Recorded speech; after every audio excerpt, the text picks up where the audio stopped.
पाकिस्तान और भारत में जबरदस्त घमासान। आखिरकार वह दिन आ गया जिस दिन का भारत 1947 से कर रहा था इंतजार।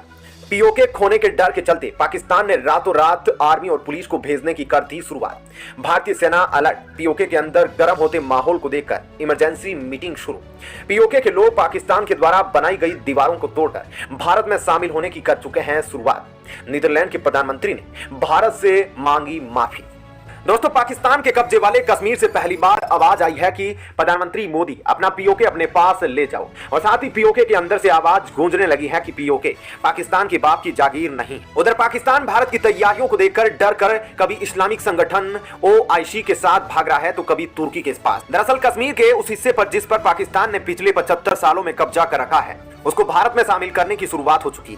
आपने संसद में अमित शाह को भी सुना होगा जिन्होंने कहा था कि हम कश्मीर के लिए अपनी जान भी दे देंगे।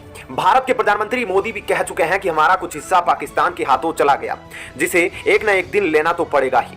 दरअसल जिस हिस्से पर पाकिस्तान ने जबरन कब्जा कर रखा है उसे पीओके कहा जाता है। अब उसी पीओके की आबरू में पाकिस्तान के बर्बादी की कहानी शुरू हो गई है।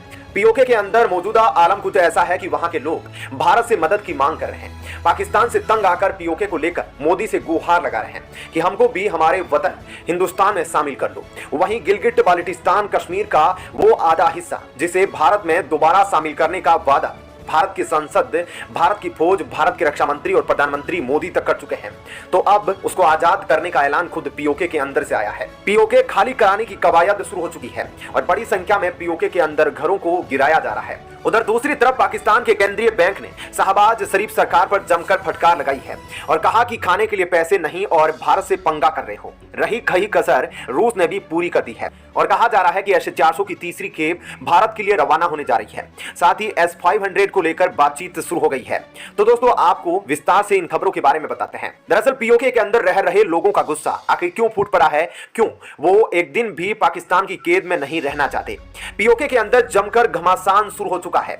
पीओके के लोग पाकिस्तानी आर्मी और पाकिस्तानी पुलिस का विरोध कर रहे हैं। इतना ही नहीं, पाकिस्तान के लोगों ने पाकिस्तानी आर्मी से कहा कि हम मरने और मारने दोनों के लिए तैयार हैं, लेकिन पाकिस्तान के साथ अब नहीं रहेंगे। पीओके में रह रहे मुसलमानों का कहना है अगर उस दिन जब पाकिस्तान कश्मीर के हिस्से पर कब्जा करने के लिए अपनी कबाइलियों को चढ़ाई करने के लिए भेजा था तब अगर भारत की सेना नहीं आती तो आज पूरे कश्मीर का नामो निशान मिट गया होता। आज पूरी रियासत पर पाकिस्तान का कब्जा होता और आज पीओके का मुसलमान बिना किसी पहचान के पाकिस्तान का हिस्सा बन गया होता।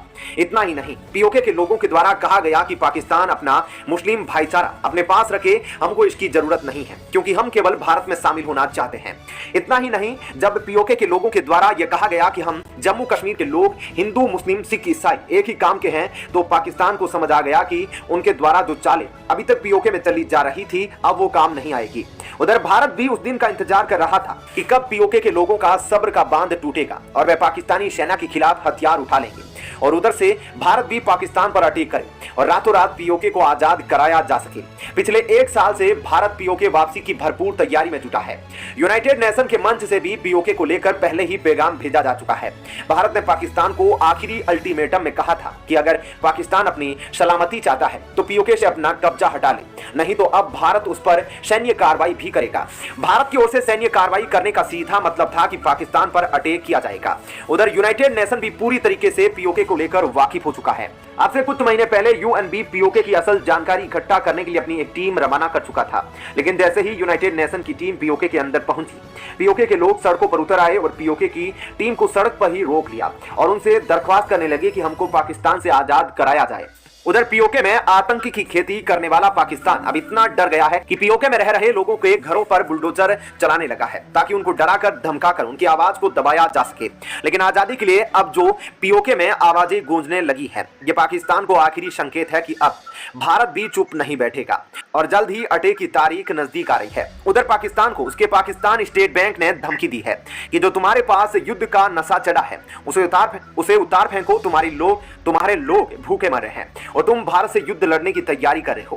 पहले उन लोगों को खाने का इंतजाम करो जो भूखे मर रहे हैं, बाद में भारत से लड़ने के लिए हथियारों की खरीदारी करना।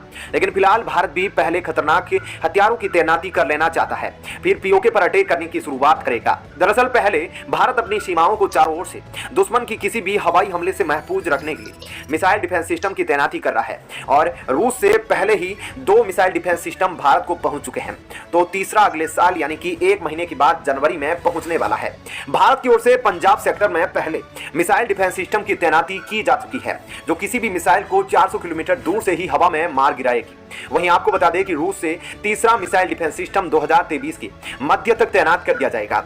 तो दोस्तों, यह तो थी इस वीडियो की पहली खबर। आइए अब आपको दूसरी खबर के बारे में बताते हैं। बहरहाल